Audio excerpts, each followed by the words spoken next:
world is the ECC Paris. These are amazing. I think for me, I usually travel a lot to London in the past, but in the last years, I usually travel to France, to Paris. So I enjoy a lot with my friends, friends, and there is a huge community. Munir and APWine is one of the most promising projects in Swap. So really, really happy to be connected, and thank you for always joining us. So thank you very much.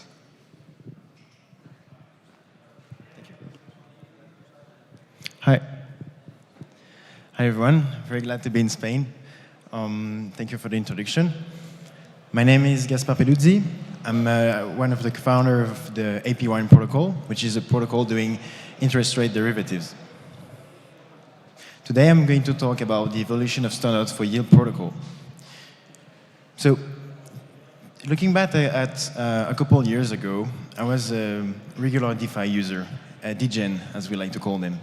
So I was going with some liquidity and some dashboard like that, trying to find good yield opportunities.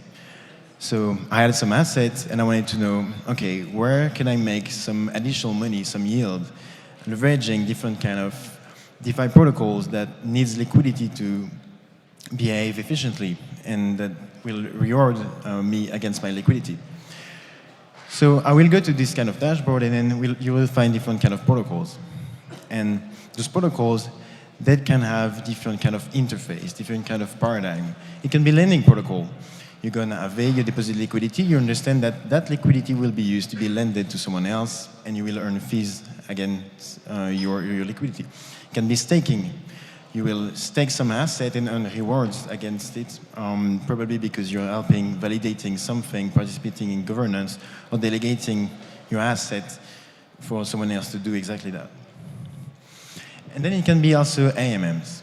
And AMMs differs a little bit because usually in most of the cases, you have to provide liquidity on a pool with several assets. So you have an exposure on different assets at the same time, and the result can be a bit different because the quantity of asset that you have differs. Then you can have what we call impermanent loss as well. You have all those mechanisms that comes into play, and your liquidity provision experience as protocol got more and more complex, changed a bit because then it was not just depositing liquidity in one place, it was also managing how do you provide liquidity, how do you generate interest on those protocols. And so, yeah, for example, with Uniswap V3, that is a famous example. So then you have other protocols that comes into play, and their work is to build strategies. So their work is to manage your liquidity, to use the funds that you have available efficiently or not, and to generate interest of that and to propose you to benefit from it. And so we have a whole category of application called vaults. So vault, you come with one asset most of the time. One asset, you deposit on the vault. The vault uses that liquidity in different strategies. So you have yield aggregators that will arbitrage different kind of, for example, lending protocols. It can be AMMs as well. Different strategies, can be trading them. Like it's just a strategy, it's an interface for a strategy. And so you deposit your fund on a vault and you earn fees against it.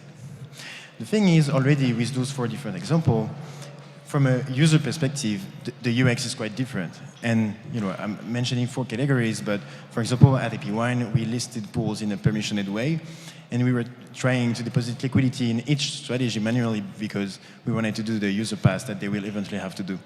And trust me, sometimes it's really hard. It's really different. You don't exactly know what you're up to. And what makes things easy is standards, is having a unified interface that you can see. And when you go on the website, you understand, oh, okay, I know what I'm dealing with. I know usually how it works. It's the same with Uniswap, SushiSwap, and all. You see that interface with the in-out amount, and it's easy to understand. Well, same with DeFi strategy in a way. The thing is, that is complicated for the user already. Now think about the developers, because we're building open permissionless finance, right? So we need composability. We need to leverage the DeFi legal paradigm and build plug protocol to protocols. So imagine that you have all those different things, and now it makes things way harder. And we're talking about strategy doing basically yield, interest rate. And that's a huge market. That's a huge market in traditional finance, and that's what we need to build on top of. And so, luckily, after some time, because it takes some time, to see what are the recurring aspects, the recurring functions, interfaces that we see in those protocols, to eventually agree on a standard, a common set of interface of functions that you can all agree on, follow, to make things easier for anyone that wants to integrate you. And for example, the 4626 ERC was a big step forward for us as a protocol building yield derivatives, because now we could just work on an implementation that integrate a single interface, and that would be compatible with all the protocols that are using that interface. So what does that look like? Well, it's just a set of functions like ERC20s, for example, that people decided on to follow for volts. And when you think about it, it enables a lot of things. If you think about first ERC20s, for example, not only did it change everything for everyone building a protocol, whether it is DeFi or not, because you can build DEXs, you can build lending protocols, you can build vaults because you follow ERC20, so people know how should you integrate that kind of asset, how does that behave. But also for interfaces as well. Because right now, with the ERC 4626, you know very easily how to read how much yield is generated, and you can read that on chain.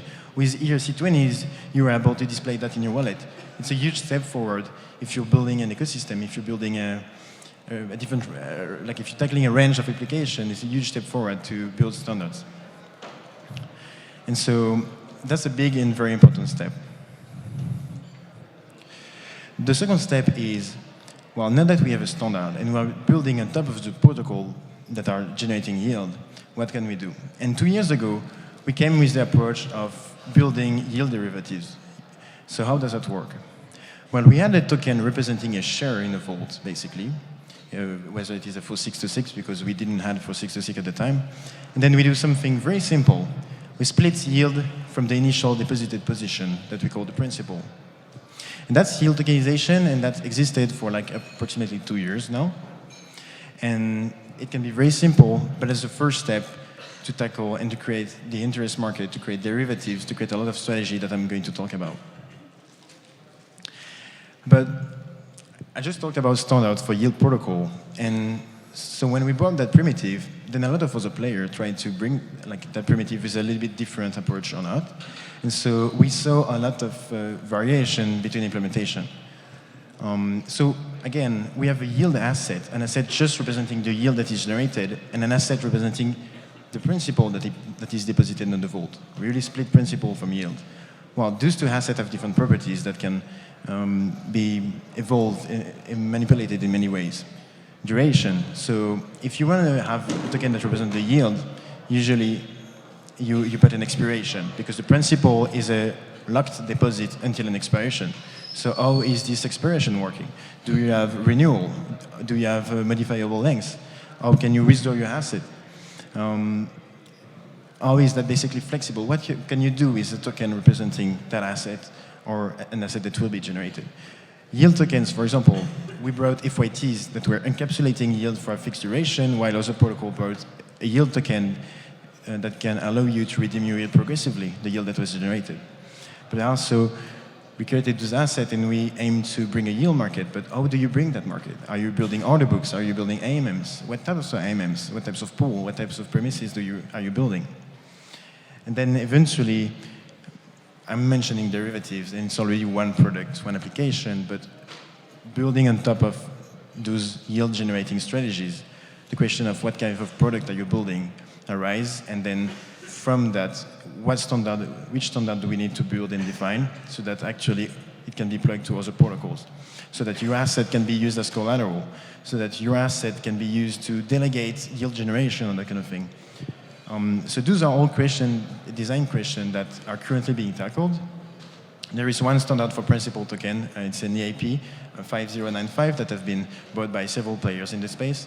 That is still being discussed and all, and that's like a big step forward for principal tokens, because the same tokens are being integrated into DeFi protocols like Fiat DAO, for example.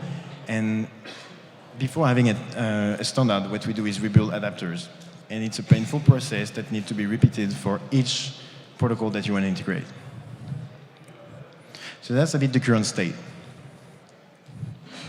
And I mentioned product and use cases, because eventually if you define a standard, you accept a set of properties that reflect some kind of intent in the product that you're building. And so why should you build on top of yield strategies? Why should you tokenize your yield? Why should you create your derivatives? Well, it allows you to do things that we've seen with different protocols, like fixed rate. So you can buy locked capital with a discount. You can borrow things at a fixed rate as well for a fixed duration. You can, as a liquidity provider, you can hedge your risk and volatility of interest rate. You can build oracles as well, because think about it. If you have a market for yield, an actual market, imagine a swap on yield tokens, then you have an actually defined by the market price for what will be the yield tomorrow, or what will be the yield in 1 month. And that's already huge if you want to build a set of derivatives, a set of application on that. It can be used as an advanced paycheck mechanism. One of the first things that we brought in the comparison that we were using is definitely that, like an advanced paycheck desk where a liquidity provider can come and say, well, I have that amount of capital that is currently generating me that percentage of yield. I need money now because I'm a DAO and I will want to engage some expenses. Who wants to buy my yield in advance at a discount, and then they will get the yield. I'm getting my money up front. I can engage expenses, reinvest it, whatever you want to do. That's a thing that you can do if you build on top of yield-generating vaults. And it also allows to optimize capital efficiency. And that's the step where we need standard as well, because that's the step where you're integrated in other protocols. For example, we discussed with a protocol that needed collateral, but they didn't need that collateral to be available. It could be locked until a fixed duration because they had a strike, they had an expiration, and all, like for example, options. And so we were working with them because then they can have that collateral at a smaller price, buying principal tokens on the market, for example. And eventually, when you have all those protocols building those derivatives, all of them tries to be integrated in all those other protocols as well. We're more or less doing the same thing sometimes. And that's where you need also aggregators. You need to find, well, if there is an asset that is locked until this date, where can I find it at the best price as well? And that kind of thing, if you want an aggregator, well, you need standards as well. You need to be able to plug things easily. So that's for the product. And so the current constraints, building those standards for all yield tokenization protocols, are mostly, I listed some here. Liquidity fragmentation. So usually we're building, like starting from a product perspective and building technology behind it. And so while building those derivatives, we should not build features requesting for liquidity like scaling for liquidity in a horizontal manner, meaning like every time you develop a feature, you need liquidity for that. You need to think in a vertical way where you can gather some liquidity with some premises and eventually from the derivatives that you do, add functionalities eventually so that you optimize your need of liquidity, your capital efficiency. That's the first thing, liquidity fragmentation. It also comes with expiry. How do you deal with asset that expires on chain? Does it mean that liquidity provider need to be very active managing their position? What kind of interaction are you requesting for them? What kind of premises would you have if you're just not in the deposit and forget types of aspect? Also, we're creating a market for interest rate, but interest rate currently we're generating with DeFi, but it's not just DeFi with the C20s, it's different types of position, as I mentioned, and it can be also different types of market.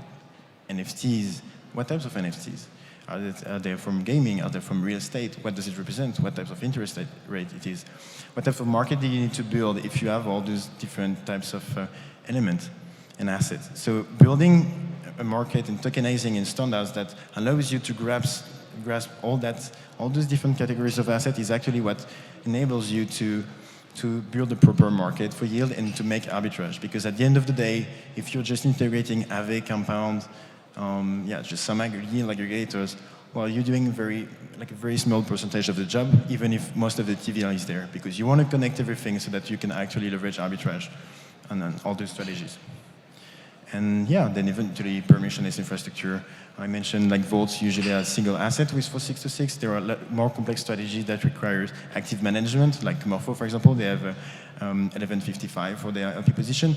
You have also multi-asset exposure on different vaults. Those are all axis of research and growth that we are currently researching internally, but also that we're trying to see with other protocols, whether they are building yield tokenization or building DeFi protocol generating yield.